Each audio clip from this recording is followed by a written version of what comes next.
Ad oggi ci troviamo nelle condizioni di avere un project con la Via del Mare che sta procedendo il suo iter burocratico, una bretella di Cortellazzo, quindi dalla rotonda Frova che va fino a Cortellazzo, che è finanziata la progettazione che sta realizzando Veneto Strade, ma anche la sua realizzazione, perché parliamo di circa 50 milioni il costo dell'intervento, che sarà anche cofinanziato dal comune di Jesolo, e dall'altra parte abbiamo una definizione di quello che è la soluzione condivisa da tutti gli enti per il miglioramento dell'accessibilità non solo a Jesolo ma anche a Cavallino, con il potenziamento, il raddoppio di via Roma Destra, compreso il ponte di Cavallino, dove la pista ciclabile verrà riportata all'esterno e il ponte verrà restituito alla viabilità con 2 corsie per senso di marcia. Inoltre a questo si aggiunge un potenziamento della corsia di missione alla rotonda Pichi provenendo dalla rotonda Frova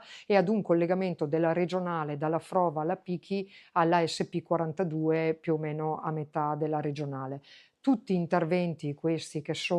secondi che sono finanziati nella progettazione, condivisi come soluzione e che Veneto Strade nei prossimi mesi, nel prossimo anno procederà a sviluppare. L'intervento con una valutazione parametrica e ripeto una valutazione parametrica del potenziamento di via Roma Destra, della corsia di incanalamento alla rotonda Picchi e del congiungimento della regionale all'SP42 ha un valore di circa 73 milioni.